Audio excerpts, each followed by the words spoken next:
Hello, everyone, and welcome back to another episode of Adoptions from the Heart TV. I'm your host, Amanda and Ciera. Today, we are very excited to welcome Amanda Phillips, District Supervisor out of our Allentown office, as well as Ciera Messitz, who is an adoption social worker. Ciera and Amanda have been running our Waiting Family Adoptive Parent Support Group, and we'd like to chat a little bit about what those groups are about and how they've been beneficial for our program. So welcome, Amanda and Ciera. Thank you. Thank you. So can you guys first start with talking about the design of these support groups, the need for them, and why our agency have incorporated them into our program? Yeah, so basically the design is having the adoptive parents and, they're all waiting families in our group. It's a Zoom meeting and we are all just there to have encouragement and support for each other. So Ciera and I run the group, but we're mostly there as moderators. Sometimes we have a topic at hand just in case the group is less of an open forum and more of, they need some kind of direction for the group. But we're mostly there just to have support for each other. They are there to, bring up topics that they need encouragement on, support each other through the wait.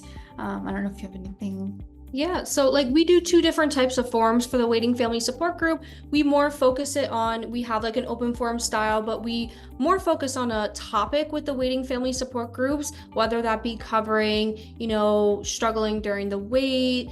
Is there something that we can cover? Maybe email situations that we can go over, talk about, reviewing their key, getting advice from other adoptive parents who are going through the process.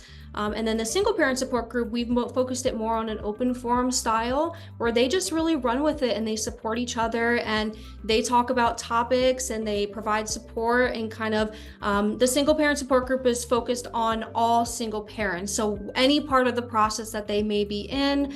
And it's really important because they get to be able to hear from people who have already placed or been finalized. Maybe they're just starting out in the process, kind of advice on what they would do going through the process. And it's been really beneficial for both the Waiting Family Support Group and the Single Parent Support Group, just because, there's only so much support that, your social worker can provide to you, and being able to feel comfortable and having a safe space in these support groups to have us as moderators, but being able to talk with other families on something that they may not feel comfortable with, bringing up to their social worker.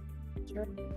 Yeah, and I think we want to make sure that our audience members understand that this is not a requirement, because the adoption process is a lot.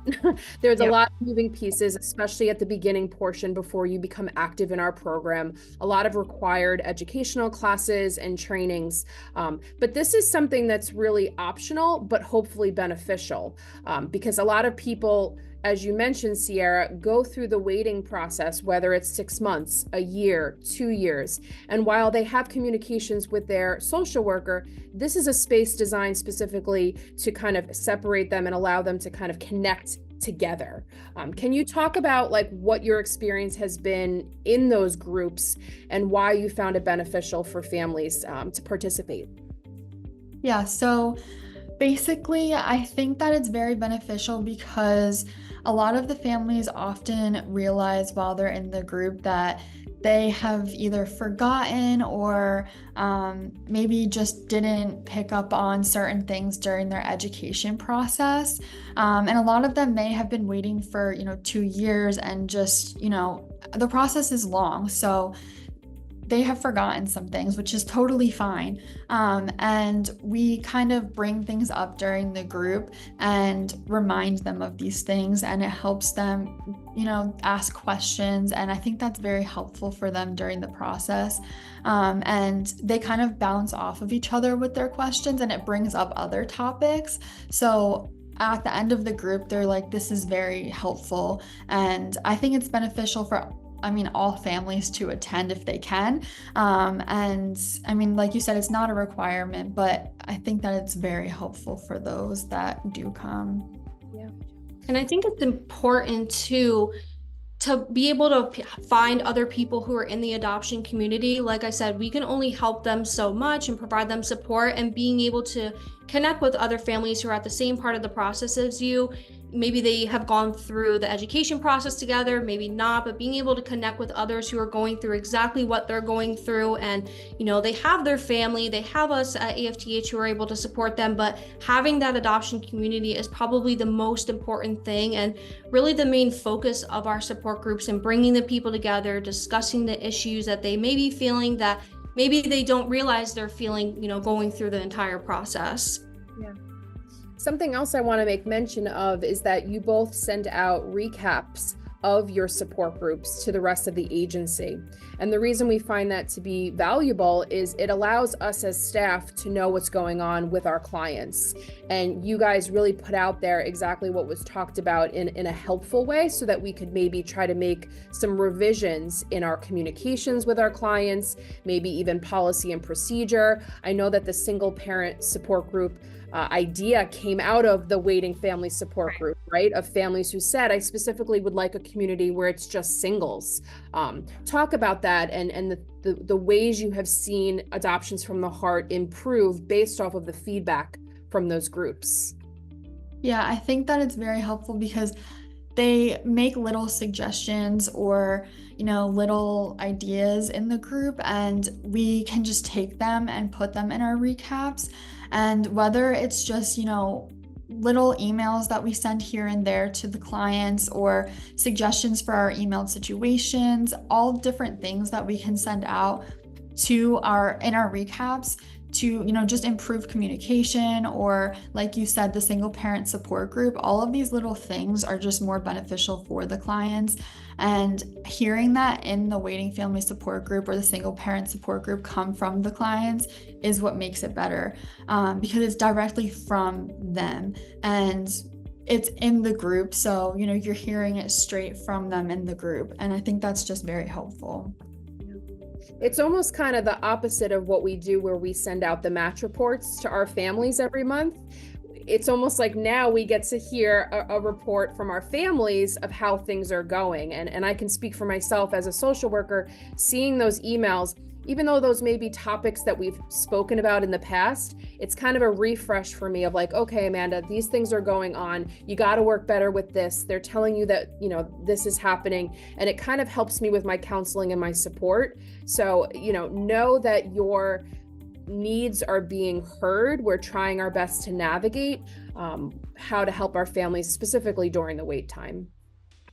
Anything else that either of you would like to share about these wonderful support groups that Adoptions from the Heart has been holding? I guess it's less of a session from Adoptions from the Heart, and it's more of a group of other families. We try not to talk that much if we can, because it's for them. It's for the clients. It's not for us. We try not to involve ourselves as much as possible. I know sometimes in the group, we have to bring up topics, we have to answer questions, and we do talk a lot and interact with them if we have to, and that's totally fine. We love to engage ourselves with the clients, but if they are talking and bouncing off of each other, we just let them do that, and we find that to be amazing, because those groups are the groups that are the most beneficial for them. So I think that is honestly what makes the group the best thing, and it's not another, adoption group. It's not another education group. So I think that is what clients should know. Also too, feeling comfortable, you can come to any session that you want. You don't have to come every single time. You can pop in and out when you want. If you can stay the whole meeting, that's great. If you can't, you can keep your camera on, you can keep it off. But I feel it's really important just to be able to pop into one session. If it's not for you, it's not for everybody, so that's okay. And most families, once they start the support groups, we see the same set of families that come every single time, and being able to talk with people who are going through the same process, or maybe have gone through further in the process than you, being able to bounce ideas and ask questions of families has been really beneficial. So they know that they're not alone, and that they know that, they have AFTH support, but they also have, adoption community support as well to help them through their struggle as well. We appreciate you both creating the space for families to come together. As we've been speaking about, the wait time is not easy.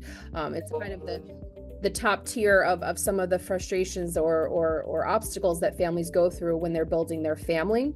And having a resource like this, where it is more of a relaxed environment that they can connect, is important. So if you are interested in joining one of these wonderful support groups, please feel free to reach out to your local office. You can go on our website. We would encourage you to join in and be able to connect with others.